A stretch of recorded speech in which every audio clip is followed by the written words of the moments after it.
Hello, everyone. Welcome back to English Podcast for Everyone. This is episode number 55. I'm Michael, very happy to be here today. And I'm Jessica, excited to share a truly inspiring story with you. Michael, today we are talking about learning English from absolute zero. That's right, Jessica. We will tell Daniel's story. He went from not speaking a full English sentence to achieving fluency in only 5 months. 5 months, Michael? That sounds incredible. What was Daniel's situation at the beginning of his journey? Daniel, a 26-year-old from Brazil, felt completely lost. He could not communicate in English at all, which held him back professionally. So he had a strong motivation. What was the turning point for Daniel, Michael, that made him decide to learn English so quickly? His turning point was a job interview, Jessica. He failed an interview for a software engineer position at a major U.S. tech company. Oh, I see. His technical skills were excellent, but his English communication was the problem. That must have been very frustrating for Daniel. It was, Jessica. This experience made him realize English was the key to his dreams. He decided to learn it fast, avoiding expensive classes that failed him before. So Daniel needed a new approach. He wanted something effective and quick.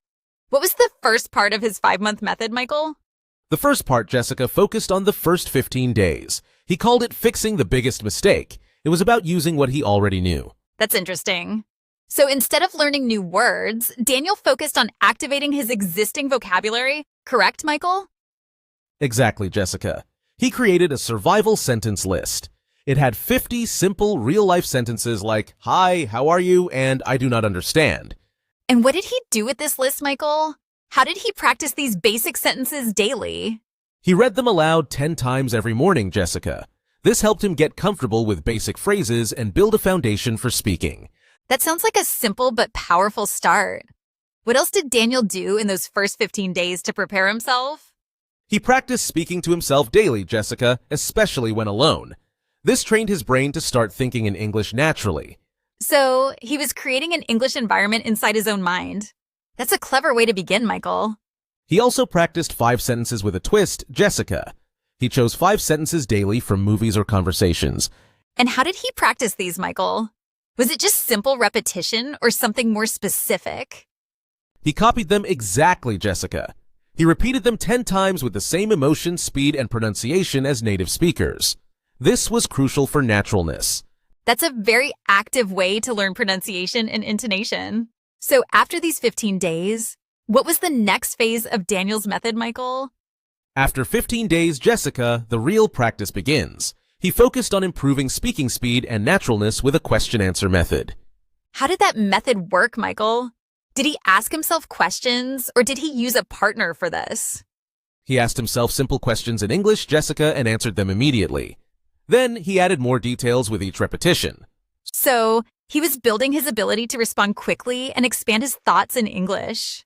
What about pronunciation, Michael? For pronunciation, Jessica, he used the echo technique. He listened to native speakers in movies or podcasts. And then he paused and repeated what he heard. Right, Michael? Matching their speed, tone, and emotion? Precisely, Jessica. This technique helped him to mimic native speech patterns very accurately. It was a key part of his success. What about learning new vocabulary, Michael? Did Daniel just use lists, or did he have a different strategy? He used the story method for vocabulary, Jessica. He took 5 new words daily and created a short story using all of them. That's a creative way to learn words in context. And then he read the story aloud, I assume, Michael? Yes, Jessica. He read the story aloud 10 times and then used the new words in real conversations. This made them stick. So he was actively using the words, not just memorizing them. How did he train his brain to think in English, Michael? He described everything around him mentally in English, Jessica. He also asked and answered questions to himself in English. And he also wrote a daily journal in English, correct, Michael? That's a great way to practice writing and thinking. Yes, Jessica. These daily habits were vital for immersing his mind in English. He also had a 2-hour daily speaking rule. 2 hours of speaking every day, Michael? Even if he was alone? That's a significant commitment. Absolutely, Jessica. He committed to speaking English for at least 2 hours daily, even if it meant talking to himself or speaking during daily activities. That's true dedication. What was the final part of Daniel's method, Michael, for achieving his breakthrough? The final part, Jessica, was about understanding grammar and confidence. He observed native speaker sentence structures very carefully. So he was not just memorizing grammar rules from books. He was learning grammar naturally by seeing how native speakers used it, right, Michael? Exactly, Jessica. He researched differences between school English and real-life usage, like I have been learning versus I am learning. That's a practical approach. What about prepositions, Michael? They can be very confusing for English learners. He mastered prepositions, Jessica, by keeping a notebook. He noted confusing prepositions with examples and researched their usage. So he was very systematic about tackling specific grammar challenges. What about his writing practice, Michael? He wrote a daily diary in English, Jessica. He gradually tried to copy the writing style of native speakers from blogs, books, and news articles. That's a smart way to improve writing skills and learn natural expressions. How did he refine his pronunciation further, Michael? He used shadowing for pronunciation, Jessica. He practiced shadowing videos of native speakers for at least 20 minutes daily. And he matched their speed and pronunciation exactly right, Michael? That's a very effective technique for accent reduction. Yes, Jessica. He also did active movie watching. He watched English movies with subtitles, pausing after each sentence to repeat it. Focusing on pronunciation, tone, and rhythm. So he was really immersing himself in the sounds of English, Michael. Precisely, Jessica. And to build confidence, he decided not to be afraid of mistakes. He started speaking English whenever possible. So he spoke at work, at the store, with friends. He was forcing himself to use the language in real situations, correct, Michael?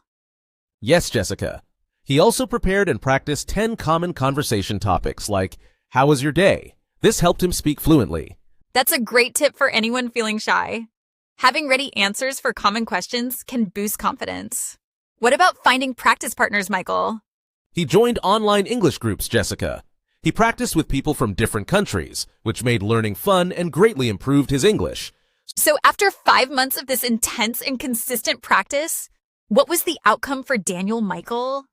After 5 months, Daniel achieved fluency. He no longer hesitated or translated in his head. He could communicate freely. That's an amazing transformation. And what happened with his dream job, Michael? Did he reapply for the software engineer position? Yes, Jessica. He reapplied for his dream job and he got it.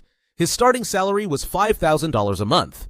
Wow, that's a fantastic reward for his hard work and dedication. What a powerful story of how English can open doors, Michael. It truly is, Jessica.